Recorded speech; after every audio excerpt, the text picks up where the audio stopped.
Hello, everyone. I'm Gaadha. I'm a doctoral student at Obo Academy University, and I present uh, our work from the VeriDevOps team at Obo Academy University, a metamorphic testing approach for verification and fault localization in industrial control systems. And the motivation for the work is the increasing need for formulating methods and strategies for ensuring the software systems that they are resilient against cyber attacks, and to find ways to identify and remediate vulnerabilities in software systems to mitigate the risk of exploitations. And when we talk about vulnerabilities can be in the configuration, design, or at code level. And we focus on identifying vulnerabilities at code level with our approach. And this approach, we can integrate it into the DevOps lifecycle to maintain the cyber resilience of industrial control systems. And our methodology for verification is a metamorphic testing phase to test the code or this underlying programs to verify that or expose any underlying vulnerabilities. And if we identify any vulnerabilities, we perform a fault localization phase to uh, to diagnose the root cause of the fault and for the root cause analysis for program repair. So as I mentioned, our approach can be integrated into the DevOps lifecycle, where the first phase, it takes as input the requirements of the system and the logs from the monitoring phase of the DevOps lifecycle. And then the testing phase, it can automatically generate tests. And if we end up with a set of passed and failed tests, those can be used for the fault localization for program repair, and it can be used to fix the programs at operations time. And why metamorphic testing?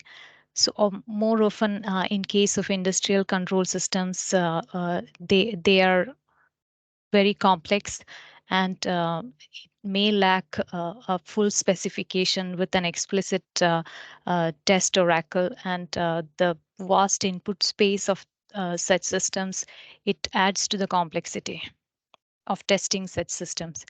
And metamorphic testing, it was proposed as a solution to create follow-up tests from the existing tests. And it can be used to find underlying errors using system properties which are formulated as metamorphic relations. And in metamorphic testing, we first identify properties of the system and use them as a relation to measure the logical consistency of the system behavior. And we can have an initial set of tests, so known as the source tests, using a seed input, which can be either from the operational logs or it can be generated using any traditional testing algorithms, test generators, uh, and we can create morphed input to create additional test cases.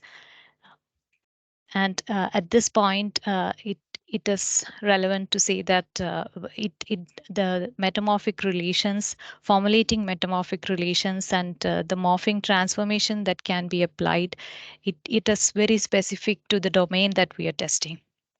So at this point, we would need a domain expert to kind of formulate the relations and the morphing transformations. And then we check if the logical consistency holds between a multiple set of executions.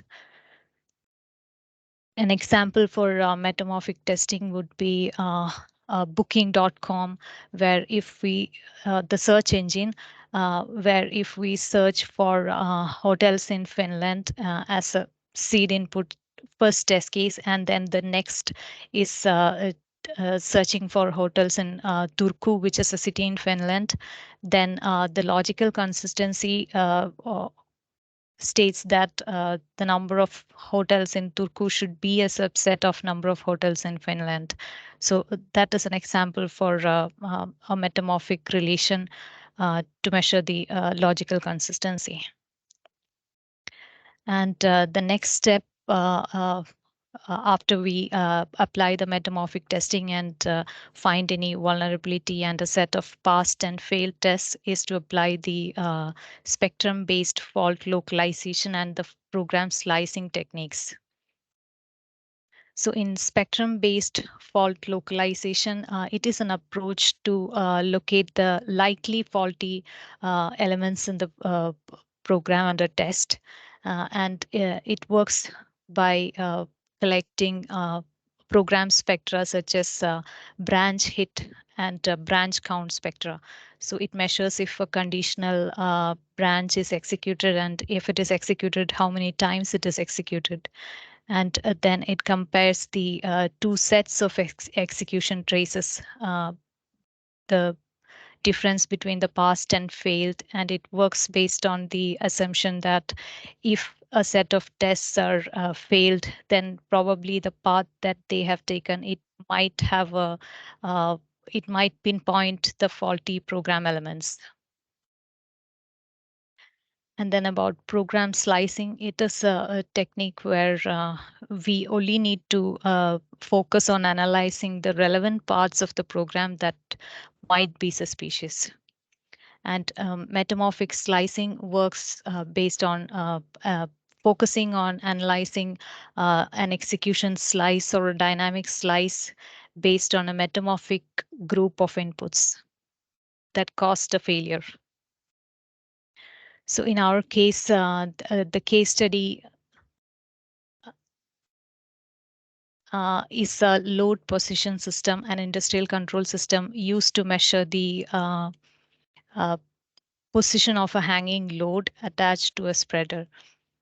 And in case of this system, this has a vast input space, but based on the expert advice from the domain expert, we have selected certain types of inputs which are relevant to test the system, and then outputs which can be used to formulate a metamorphic relation.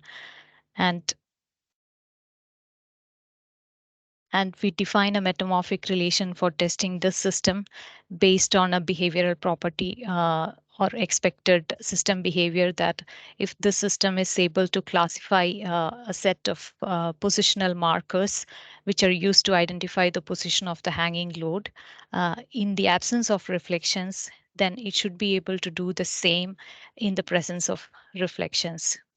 So the input metamorphic relation is defined as if we have a set of seed input which is extracted from the execution logs of the system, and if we apply a morphing transformation to add noise to that input, the system should still be able to identify the actual positional markers. So in our metamorphic testing, we have a two-phased approach where the first phase is an exploration phase where we focus on a random generation of input patterns and to create the morphed input, and based on the fault-inducing pattern that we discover during this random phase, we proceed to the exploitation phase, which is a target testing phase using these fault patterns observed in the first phase. And to execute the tests, we use the OPC UA communication protocol to set up the test adapter between the PLC application running on Codices, and the tool for test generation is designed in Python. So OPC UA is defined as the standard for Industry 4.0 for automation, and we use it for test automation in this case. So after this test execution, we collect a set of passed and failed tests. And based on the test results, we identify three different categories. The case where the system is correctly able to identify the positional markers, and certain cases where the system is not able to identify. In this example, as you can see, the pair 1 is the actual positional marker, and if the system is able to identify that correctly, it is a correct identification. And in presence of a noise point, the system may get confused, and it might select an incorrect pair as the true marker.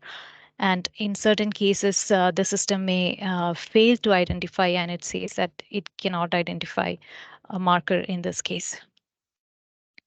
So based on this, we proceed to the next phase of our approach, which is the fault localization phase.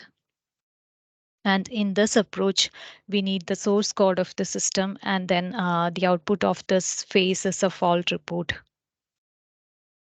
So we have the source code of the PLC application, which is written in structured text. And this is an example.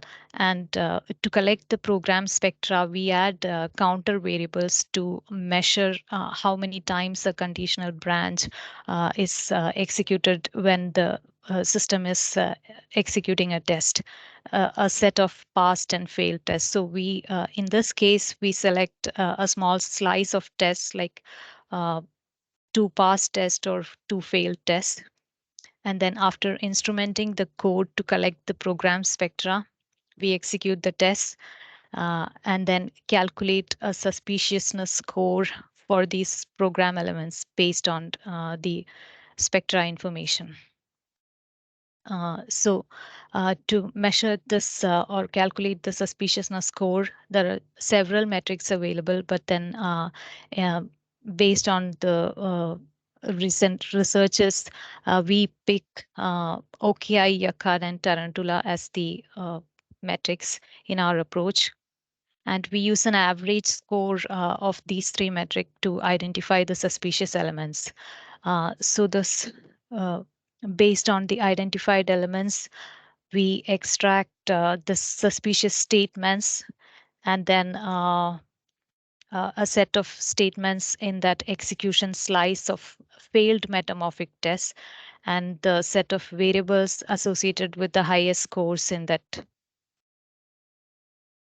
And the approach also generates a control flow graph at program level, where the graph kind of highlights the suspicious paths. The parts are highlighted in red arrows, and as you can see in this graph, the most suspiciousness score is associated with this path, the basic blocks, and the graph pinpoints the most suspicious part.